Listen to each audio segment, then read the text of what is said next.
Hi hello ಎಲ್ಲರಿಗೂ ನಮಸ್ಕಾರ. So ಆಟಿ ಅಂತೂ ಇಂತೂ ಆಟಿ ಬಂದೇ ಬಿಡ್ತು. ಸೊ ಆಟಿ ಬಂದರೆ ಏನೇ ಒಂಥರ ಖುಷಿ. ಯಾಕೆ ಗೊತ್ತಾ, ವೆರೈಟಿ ಮೊದಲು ಮಾಡ್ತಿರುವಂಥದ್ದು ಐಟಮ್ ಎಲ್ಲ ತಿನ್ನಲಿಕ್ಕೆ ಸಿಗ್ತದಂತ. ಸೊ ನಮ್ಮ ಆಫೀಸಲ್ಲಿ ಇವತ್ತು ಅರೇಂಜ್ ಮಾಡಿದ್ರು ಆಟಿ ಡೊಂಜಿ ದಿನ. ಈ ಪ್ರೋಗ್ರಾಮಲ್ಲಿ ಆಫೀಸಲ್ಲಿರೋ ಸ್ಟಾಫ್ ಅವರೆಲ್ಲ ಪಾರ್ಟಿಸಿಪೇಟ್ ಮಾಡಲಿಕ್ಕೆ ವೆರೈಟಿ ಐಟಮ್ ಏನೆಲ್ಲಾದರೂ ಅವರು ಮಾಡ್ಕೊಂಡು ಬಂದು ಸೇಲ್ ಮಾಡಲಿಕ್ಕೆ. ಓಕೆ, ಸೊ ಸೇಲ್ ಮಾಡೋದಂದರೆ ಹೊರಗಡೆಯವರಿಗೆಲ್ಲ, ಆಫೀಸಲ್ಲಿರೋರಿಗೆ ಕಮ್ಮಿ ರೇಟಿಗೆ ಐಟಮ್ ಎಲ್ಲ ಏನೆಲ್ಲ ಮಾಡ್ಕೊಂಡು ಬಂದಿದ್ದಾರೆ ಅದನ್ನೆಲ್ಲ ಅವರು ಕರೆಕ್ಟಾಗಿ ಪ್ರೆಸೆಂಟ್ ಮಾಡಬೇಕಿತ್ತು. ಸೊ ಜಡ್ಜ್ ಅವರು ಅವರನ್ನು ಅಬ್ಸರ್ವ್ ಮಾಡ್ತಿದ್ರು, ಏನು ಮಾಡಿದ್ದಾರೆ, ಹೇಗೆ ಮಾಡಿದ್ದಾರೆ, ಯಾವ ರೀತಿ ಮಾಡಿದ್ದಾರೆ ಹಾಗೆ ಕೇಳ್ತಾ ಇದ್ರು ಅವರು. ಸೊ ಸುತ್ತ ಅಷ್ಟು ಜನ ಇದ್ದರು. ಇಲ್ಲಿ ಒಬ್ಬರದ್ದು ತಲೆ ಮಾತ್ರ ಎದ್ದು ತೋರ್ತಾ ಇತ್ತು. ಅವರೇ ನಾಗವೇಣಿ ಅಂತ ಕರೆದ್ರು ಕೂಡ ಅವ್ರು ನೋಡಲಿಲ್ಲ, ಕಡೆಗೆ ನೋಡಿದ್ರು. ಸೊ ಸುತ್ತ ಎಲ್ಲರೂ ತುಂಬ ಈಗಲ್ಲಿ ವೇಟಿಂಗಲ್ಲಿದ್ದರು. ಯಾಕೆ ಗೊತ್ತಾ, ಏನು ಮಾಡಿದಾರಪ್ಪ, ಹೇಗೆ ಮಾಡಿದ್ದಾರೆ ಅಂತ ನೋಡ್ಕೊಂಡು.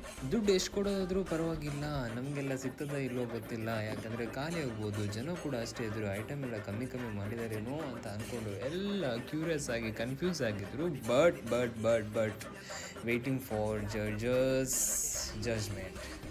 ಒಂದು ಸಲ ಅವರು ಜಜ್ಮೆಂಟ್ ಕೊಟ್ಟಾದ ನಂತರ ಎಲ್ಲರೂ ಕೂಡ ಹೋಗಿ ಐಟಮನ್ನು ಟೇಸ್ಟ್ ಮಾಡ್ಬೋದು. ಸೊ ನೋಡಿ ಗಾಯ್ಸ್, ಒಂದ್ಸಲ ಎಲ್ಲ ಟೀಮನ್ನು ವೆರೈಟಿ ಮಾಡಿರೋ ಐಟಮನ್ನು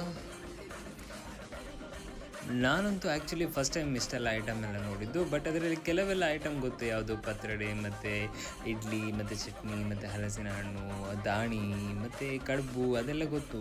ಬಟ್ ಈ ಕೆಲವೆಲ್ಲ ವೆರೈಟಿ ಎಲ್ಲ ಮಾಡಿದ್ರಪ್ಪ, ನನಗಂತೂ ಗೊತ್ತಿಲ್ಲ. ಫಸ್ಟ್ ಟೈಮ್ ನೋಡಿದ್ದು ಮಾತ್ರ ತುಂಬ ಕ್ಯೂರಿಯಸ್ ಆಗಿದ್ದೆ ಟೇಸ್ಟ್ ಮಾಡಬೇಕಂತ. ಬಟ್ ಆ್ಯಕ್ಚುಲಿ ನಾನು ತಿನ್ನೋದ್ರಲ್ಲಿ ಸ್ವಲ್ಪ ಹಿಂದೆ, ಆದರೂ ಸಹ ಇವತ್ತು ತಿಂದೆ. ನೋಡಿ, ವೆರೈಟಿ.